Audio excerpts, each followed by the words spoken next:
పల్లవి ప్రశాంత్ ని అరెస్ట్ చేశారా అంటే అవుననే సమాధానం వినిపిస్తోంది. గజ్వేల్ మండలం కొల్గూరు గ్రామంలోని ప్రశాంత్ ఇంటి దగ్గర అరెస్ట్ చేస్తున్నట్టు తెలుస్తోంది పోలీసులు. కోమటి బండ మార్గంలో ప్రశాంత్ ని తరలిస్తున్నట్టుగా తెలుస్తోంది. గెలిచిన తర్వాత పల్లవి ప్రశాంత్ ఆధ్వర్యంలో ర్యాలీ తీసినట్టుగా సమాచారం అందుకున్న తర్వాత పోలీసులు దానికి సంబంధించి కన్ఫర్మేషన్ తీసుకున్న తర్వాత ర్యాలీలో రెచ్చిపోయినట్టు తెలుస్తోంది పల్లవి ప్రశాంత్ అనుచరులు. ఆ సమాచారం కూడా పోలీసులకు అందింది. ఇన్ఫాక్ట్ ఆ విజువల్స్ మీరు చూస్తున్నారు.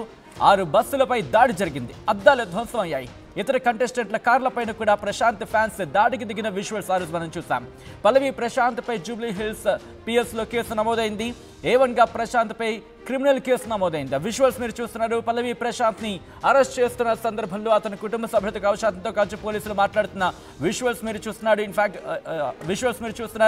ఇన్ఫాక్ట్ ఆ రోజు ఎపిసోడ్ అయిన తర్వాత అంటే ఫైనల్గా విన్నర్ అయిన తర్వాత పల్లవి ప్రశాంత్ విన్నర్ అవుతున్న సందర్భంలో అన్నపూర్ణ స్టూడియోస్ కావచ్చు అక్కడ చుట్టుపక్కల ప్రాంతాల్లో జరిగింది. ఒకసారి ఎటువంటి కన్వర్సేషన్ జరిగిందో చూద్దాం.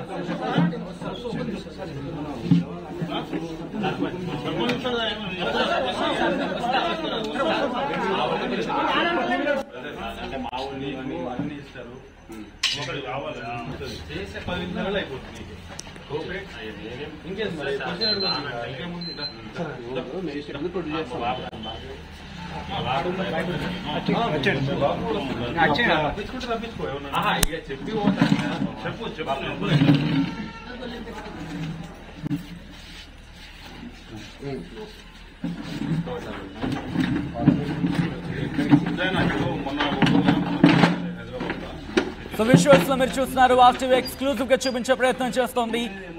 పోలీసులతో బిగ్ బాస్ 7 విన్నర్ పల్లవి ప్రశాంత్ మాట్లాడుతున్న విజువల్స్ మీరు చూస్తున్నారు. రిక్వెస్ట్ చేస్తున్నాడు.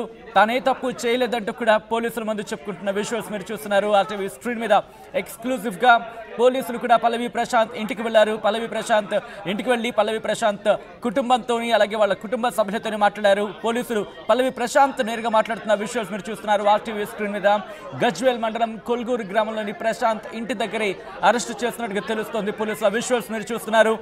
ఎందుకంటే Bigg Boss 7 final grand finale రోజు అన్నపూర్ణ స్టూడియోస్ చుట్టుపక్కల ఎటువంటి రభస జరిగిందో ఎటువంటి రచ్చ జరిగిందో మనం చూసాం. ఎందుకంటే కొన్ని వందల మంది ఫ్యాన్స్ అక్కడికి చేరుకున్నారు.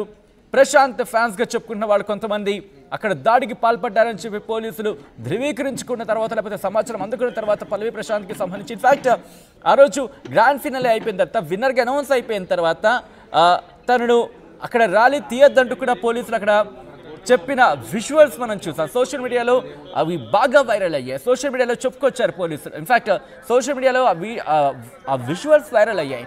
పోలీసులు ఎంతో కామ్గా చెప్పారని చెప్పుకోవాలి ఇన్ఫాక్ట్ ఆ సమయంలో. ఎందుకంటే లా అండ్ ఆర్డర్కి దెబ్బ అవుతోంది. లా అండ్ ఆర్డర్ తప్పిపోతోంది. మీరు ఇక్కడ ర్యాలీ తీయొద్దు, మీరు వెళ్ళిపోండి, ప్రాణాలకు కూడా ప్రమాదం. ఇన్ఫాక్ట్ డ్రైవర్ ప్రాణాలకు కూడా ప్రమాదం అంటే ఒక వీడియో అనేది సోషల్ మీడియాలో ఎటువంటి వైరల్గా మారిందో చూసాం. కానీ ఎక్కడా కూడా పట్టించుకోకుండా తను ర్యాలీ తీస్తున్న సందర్భాన్ని పోలీసులు గుర్తు చేస్తున్నారు. ఆ విజువల్స్ మీరు చూస్తున్నారు. 3 బృందాలుగా పోలీసులు విడిపోయిన తర్వాత 3 బృందాలు కూడా గాలించిన విజువల్స్. ఒకసారి ఎటువంటి కాన్వర్సేషన్ జరిగిందో చూద్దాం.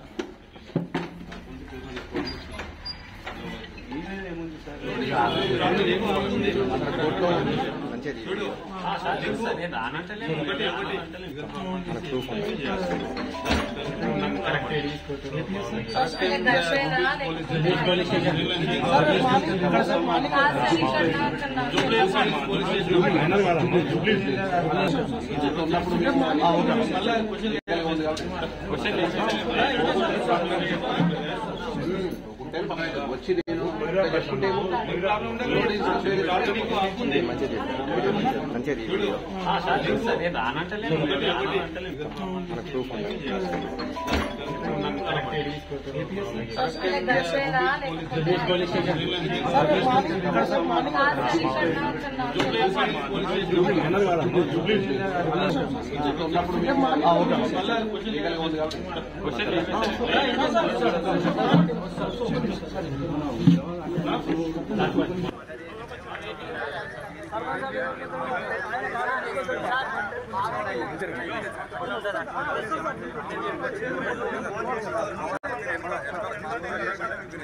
Gracias.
రైట్, అది గజ్వేల్ మండలం కొల్గూరు గ్రామంలోని ప్రశాంత్ ఇంటి దగ్గరే అతన్ని అదుపులోకి తీసుకున్నారు జూబ్లీ హిల్స్ పోలీసులు. తీసుకొని పోలీసు వాహనంలో వాళ్ళు రిటర్న్ అయిన విజువల్స్ కూడా మీరు చూస్తారు. అప్డేట్స్ తెలుసుకునే ప్రయత్నం చేద్దాం. మా ప్రతినిధి మహేష్ అప్డేట్స్ అందించేందుకు లైవ్ లో జాయిన్ అవుతున్నారు. మహేష్, ఎన్ని గంటల ప్రాంతంలో పోలీసులు అదుపులోకి తీసుకున్నారు ప్రశాంత్ని?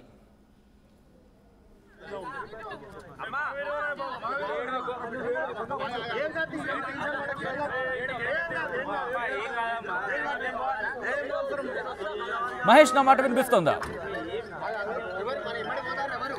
ఆల్ రైట్, ఒక్కసారి మళ్ళీ మహేష్ దగ్గరికి వెళ్ళే ప్రయత్నం చేద్దాం. అంతకన్నా ముందు విజువల్స్ మీరు చూస్తున్నారు. RTV స్క్రీన్ మీద ఎక్స్క్లూజివ్ గా బిగ్ బాస్ 7 విన్నర్ పల్లవి ప్రశాంత్ ని అరెస్ట్ చేశారు పోలీసులు. గజ్వేల్ మండలం కొల్గూరు గ్రామంలోని ప్రశాంత్ ఇంటి దగ్గరే అతన్ని అదుపులోకి తీసుకున్నట్టుగా తెలుస్తోంది. అంతకన్నా ముందు కొద్దిసేపటి క్రితం, అంటే ఇన్ఫాక్ట్ కొద్ది గంటల క్రితం అని చెప్పుకోవచ్చు, అయితే బిగ్ బాస్ 7 గ్రాండ్ ఫినాలే సందర్భంగా ఫ్యాన్స్ చేసిన వీరంగం రాష్ట్ర వ్యాప్తంగా ఎంత సంచలనంగా మారిందో మనం చూస్తాం. అయితే ఇక్కడ బిగ్ బాస్ ఫ్యాన్స్ చేసిన విధ్వంసాన్ని, బిగ్ బాస్ షో సందర్భంగా అక్కడ ఫ్యాన్స్ చేసిన విధ్వంసాన్ని పోలీసులు చాలా సీరియస్గా తీసుకున్నారు, విచారణ చేపట్టారు. ఈ ఘటనతో సంబంధం ఉన్న వారి మీద కేసులు పెడుతున్నారు జూబ్లీ హిల్స్ పోలీసులు. పల్లవి ప్రశాంత్ని కూడా వదిలిపెట్టలేదనే చెప్పుకోవాలి. ఎందుకు పల్లవి ప్రశాంత్ని వదిలిపెట్టలేదంటే కనుక అతనికి చెప్పినట్టుగా తెలుస్తోంది. ఎస్, వీడియో కూడా సోషల్ మీడియాలో తెగ వైరల్ అయిందనే చెప్పుకోవాలి. ఎస్, ఇక్కడ లా అండ్ ఆర్డర్కి ఇబ్బంది ఉంది, ప్రాణాలకు కూడా ఇబ్బంది ఉంది, కాబట్టి మీరు ఎక్కడి నుంచి వెళ్ళిపోవాలంటూ కూడా అతను కారులో ఉన్నప్పుడు పోలీసులు బయట నుంచి ఆయనకి చెప్పారు. కానీ ఎక్కడ పట్టించుకున్న దాఖలాలు లేవని చెప్పి వాళ్ళు భావించిన నేపథ్యంలో అక్కడే ర్యాలీ తీశాడని చెప్పి భావించిన నేపథ్యంలో కేసు కూడా నమోదు చేశారు పోలీసులు. ఇప్పుడు అతని ఇంటి దగ్గర గజ్వేల్ మండలం కొల్గూరులోని గ్రామంలో తన ఇంటి దగ్గరే అదుపులోకి తీసుకున్నారు పల్లవి ప్రశాంత్ని పోలీసులు. అప్డేట్స్ తెలుసుకునే ప్రయత్నం చేద్దాం. మా ప్రతినిధి మహేష్ అప్డేట్స్ అందించడానికి లైవ్లో జాయిన్ అవుతున్నారు. మహేష్, ఎన్ని గంటల ప్రాంతంలో, సుమారు ఏ టైంలో పల్లవి ప్రశాంత్ని అదుపులోకి తీసుకున్నారు పోలీసులు? ఇప్పుడే గజ్వేల్ గజ్వేల్ సంబంధించి కొలుగురు గ్రామంలో ఈ యొక్క ప్రశాంత్ని, వాళ్ళ తమ్ముడు మహావీర్ని, A1 గా ఉన్నటువంటి ప్రశాంత్ని, A2 గా ఉన్నటువంటి మహావీర్ని, ఇద్దరిని కూడా పోలీసులు అరెస్ట్ చేసి హైదరాబాద్ పోలీసులు, జూబ్లీ హిల్స్ పోలీసులు తీసుకొని వెళ్ళడం జరుగుతుంది. ఎందుకంటే అక్కడున్న పరిస్థితిని బట్టి చూసుకున్నట్టే బంధువులందరూ కూడా ఎటువంటి ఆధారాలు వాళ్ళు ఇవ్వకుండా, వారంటీ ఇష్యూ చేయకుండానే పోలీసులు అరెస్ట్ చేసి తీసుకెళ్తున్నారని చెప్పి వారు వాపోతున్నారు. Sachin, all right. సో అంటే మహావీర్కి సంబంధించి, ఎందుకంటే అన్నదమ్ములు ఇద్దరిని ఇప్పుడు పోలీసులు అరెస్ట్ చేశారు కాబట్టి ఎవరు వాళ్ళకి సపోర్టివ్గా పోలీస్ స్టేషన్కి వెళ్ళే అవకాశం కనిపిస్తోంది? కుటుంబ సభ్యులు ఎవరు పోలీసులతో మాట్లాడే ప్రయత్నం జరుగుతోంది? ఇప్పుడు రాజ్ కుమార్ వీరి తరపున న్యాయవాది వాదించడం జరుగుతుంది. ఇప్పటికే హైకోర్టును కూడా అక్కడ police station, Jubilee hills police స్టేషన్కి వెళ్ళి ఈ యొక్క వాదనలు కూడా వినిపిస్తూ పోలీసులను కలవడం జరుగుతుంది. అరెస్టు చేస్తారని చెప్పి కూడా ఎవరు ఊహించని విధంగా పోలీసులు తన గ్రామానికి వచ్చి సడన్ గా రావాలి, వాళ్ళు చెప్పులు వేసుకునే సమయం కూడా ఇవ్వకుండా పోలీసులు అరెస్టు చేసినారని చెప్పి తన సొంత బావ ఇప్పుడే మనకు ఫోన్లో సమాచారం ఇవ్వడం జరిగింది. ఇప్పుడిప్పుడే వాళ్ళని హైదరాబాద్ కు తీసుకొని వెళ్ళడం జరుగుతుంది. అంటే మార్గం మధ్యలో వాళ్ళు ఇప్పుడిప్పుడే పోలీసులు చెక్ పోస్ట్, అంటే జూబ్లీ చెక్ పోస్ట్ కి, అంటే సంబంధించిన పోలీస్ స్టేషన్ కి వాళ్ళు తీసుకొని వెళ్ళడం జరుగుతుంది. సచిన్, రైట్. అంటే ముఖ్యంగా ఈ అంశానికి సంబంధించి, ఎందుకంటే అక్కడి నుంచి బయలుదేరి ఇక్కడ రావడానికి టైం పడుతుంది కాబట్టి ఏంటి ఈ మధ్యలోనే లాయర్ నుంచి ఏమైనా ప్రయత్నాలు జరుగుతున్నాయా, అతను అరెస్ట్ కాకుండా, లేకపోతే బెయిల్కి సంబంధించిన ప్రయత్నాలు జరుగుతున్నాయా? ఒక రైతు బిడ్డగా ఇటువంటి అరుదైన గౌరవం దక్కడం వల్ల రాష్ట్రంలో ఆంధ్రప్రదేశ్ కావచ్చు, తెలంగాణ కావచ్చు, అందరూ కూడా రైతు బాంధవునికి సంబంధించిన వ్యక్తికి ఒక big boss show 7th winner ఈ విజయం సాధించడం పట్ల అందరూ సంతోషం వ్యక్తం చేశారు. కానీ ఆయనే ప్రశాంత్ని ఈరోజు మనము పర్సనల్ గా RTV ఎక్స్క్లూజివ్ ద్వారా ఇంటర్వ్యూ తీసుకుంటే, నేను ప్రోగ్రామ్ కంప్లీట్ అయిన తర్వాత 100 రోజుల్లో లోపట్నే ఉండడం జరిగింది. బయటకు వచ్చి నేను అభిమానులు చూసుకోవడం జరుగుతుంది, అంతే తప్ప నేను ఇటువంటి కార్యకలాపాలకు చేయమని ఎవరు కూడా చెప్పరు. కాబట్టి అది పోలీసులు నిజ నిర్ధారణ చేసిన తర్వాత ఇటువంటి అవకాశాలు ఉంటే మా మీద చర్యలు తీసుకోవాలి, ఏదంటే వారెంట్ ఇష్యూ చేయాలి తప్ప ఇటువంటి అనుకోకుండా తీసుకెళ్లడం ఇది సబబు కాదని చెప్పి ప్రశాంత్ మనతో RTV ఎక్స్క్లూజివ్ ద్వారా తెలియజేయడం జరిగింది. కానీ ఇప్పుడున్న పరిస్థితులను బట్టి తీసుకుంటే నిన్ననే గజ్వేల్ ప్రెస్ క్లబ్ లో అతను ప్రెస్ మీట్ పెట్టి ఈ యొక్క వీళ్ళకి సంబంధించిన ఎటువంటి వారెంట్ ఇష్యూలు కానీ ఎటువంటి పోలీసుల నుంచి సమాచారం లేదని చెప్పి రాజ్ కుమార్ అడ్వకేట్ కూడా చెప్పడం. ఈ రోజు కూడా ఆ అడ్వకేట్ వారికి సంబంధించి హైదరాబాద్ లో కూడా జూబ్లీ చెక్ పోస్ట్ సంబంధించి పోలీసులను కూడా కలిసి